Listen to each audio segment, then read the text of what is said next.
Bienvenidos y bienvenidas. En este video vamos a hablar acerca de las funciones cognitivas. Antes de profundizar en el tema y conocer qué son las funciones cognitivas, vamos a retroceder en el tiempo hasta los inicios de nuestra existencia. Como se conoce, el ser humano ha ido evolucionando a lo largo de los años. Poco a poco se fueron descubriendo y creando nuevas cosas para poder solucionar sus problemas y necesidades de ese momento. Por lo tanto, los conocimientos se fueron perfeccionando y transmitiendo a sus descendientes, lo que provocó que cada vez se utilizara una capacidad de pensamiento más compleja. Por lo tanto, pensemos que el cerebro es una computadora central que controla todas las funciones de nuestro cuerpo. Por ejemplo, todas las actividades que realizamos en nuestra vida cotidiana son gracias a las funciones cognitivas. Cuando salimos a caminar, cuando nos cepillamos los dientes, cuando hablamos y nos comunicamos con otras personas, también cuando vamos a cocinar y necesitamos seguir una receta, entre muchas otras actividades. Entonces, ¿cómo se produce todo esto? Todo lo anterior se produce gracias a las funciones cognitivas, que son las capacidades mentales que tenemos y gracias a ellas somos capaces de realizar diferentes actividades en nuestra cotidianidad. Dentro de las funciones cognitivas vamos a destacar a 7, que están dentro de las más importantes. Estas son la memoria, las habilidades visoespaciales, las funciones cognitivas, las praxias, el lenguaje, las gnosias o reconocimiento y la atención. Si bien una de las más conocidas por todos nosotros es la memoria, las otras funciones son también muy relevantes e importantes para poder desenvolvernos de una manera adecuada en nuestra cotidianidad. Entonces, para poder entender de una mejor manera cuál es la función de cada una y cómo la podemos asociar a actividades diarias, iremos una por una identificando sus definiciones y sus características. Para comenzar, vamos a empezar con la memoria. La memoria es la capacidad que tiene el cerebro de retener la información y recuperarla de manera voluntaria. Es decir, esta capacidad nos permite recordar hechos, ideas, sensaciones, relaciones entre conceptos y además todo tipo de estímulos que ocurrieron en el pasado. Por ejemplo, la memoria nos permite recordar el momento y la fecha de cuando nos casamos, de recordar a nuestros abuelos, hijos, padres y nietos, y también momentos importantes como un nacimiento o una graduación. También los conocimientos adquiridos en alguna disciplina, hasta recordar ciudades, direcciones, entre otras cosas. La segunda función cognitiva es la atención. Esta se caracteriza por la capacidad de generar, dirigir y mantener un estado de activación adecuado para procesar la información de nuestro entorno. Por ejemplo, la capacidad de mantener de manera fluida el foco de atención en una tarea o evento durante un periodo de tiempo prolongado, como leer un libro, como dibujar, mirar series o películas, o al conversar o mantener la atención en lo que me está diciendo la otra persona. Esto lo hacemos dirigiendo la atención y centrándonos en algo sin permitir que otros estímulos, ya sean externos o internos, interrumpan la tarea. Por otro lado, encontramos la función cognitiva de gnosias o reconocimiento. Esta capacidad cognitiva tiene la capacidad para que el cerebro pueda reconocer la información que ha sido previamente aprendida, como pueden ser objetos, personas o lugares, y esto lo hace a través de nuestros sentidos. Por lo tanto, hay gnosias para cada uno de los canales sensitivos. Por lo tanto, esto nos permite reconocer olores, sabores, texturas y sonidos. Por otro lado, encontramos al lenguaje. El lenguaje se define como la capacidad y la habilidad para entender, la habilidad para expresar y también para poder mantener una comunicación.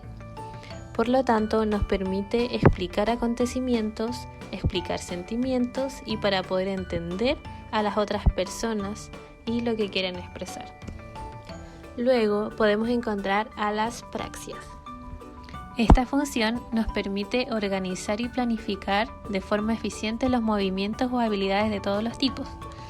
Estas se hacen para alcanzar un objetivo o para conseguir algo.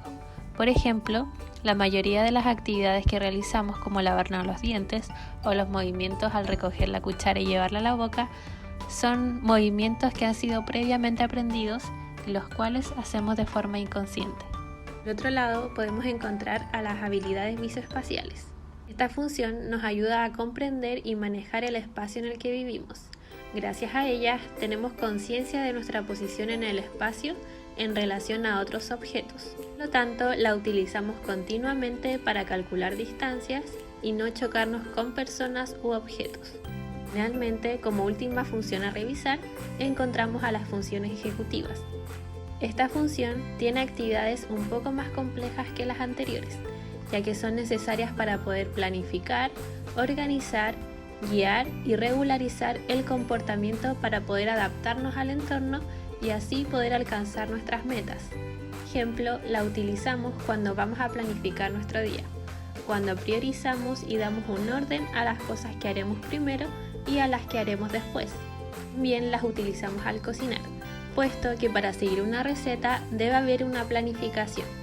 Tener todos los ingredientes y colocarlos de forma adecuada para poder cumplir el objetivo. Y también nos ayuda para poder realizar actividades básicas, como por ejemplo lavarnos los dientes, al realizar los pasos correspondientes para poder lograrlo. Por lo tanto, todas estas funciones cognitivas están ligadas a las actividades que realizamos diariamente, pero también es importante saber que no todas las personas tenemos desarrolladas las mismas habilidades.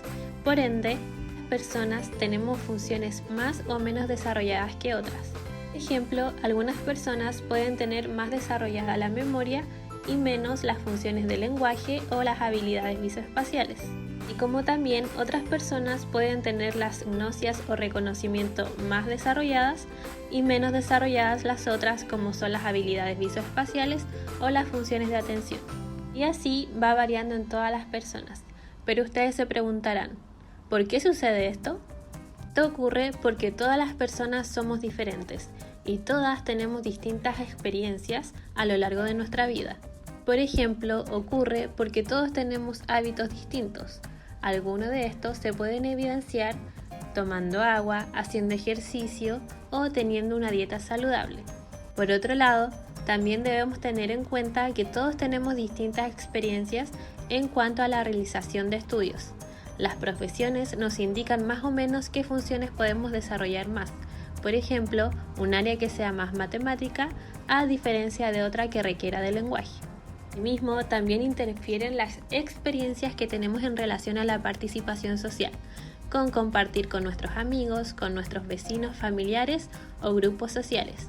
Es muy importante para poder desarrollar distintas habilidades y para poder potenciarlas. Al igual que la participación social, los intereses también influyen en las habilidades que tenemos desarrolladas. En cada persona, por ejemplo, algunas se desempeñan más en actividades manuales y otras en actividades más funcionales o físicas, así como también otras personas pueden desempeñarse en habilidades más específicas como de planificación. Por lo tanto, después de haber visto todas las funciones cognitivas y cómo se desarrollan en nuestra vida cotidiana, ¿qué es el deterioro cognitivo? El deterioro cognitivo es la disminución de las capacidades cognitivas que vimos anteriormente, lo cual tiene relación con cada persona y de acuerdo a su propio nivel. Entonces, ¿qué podemos hacer para evitar un deterioro cognitivo? Una de las primeras actividades es realizar ejercicio físico, puesto que realizar actividad física diariamente ha demostrado ser un método excelente de protección frente al deterioro cognitivo. Por un lado, el flujo de sangre al cerebro aumenta de manera significativa, generando que las neuronas se encuentren más oxigenadas y alimentadas. Por otro lado, encontramos a las actividades cognitivas.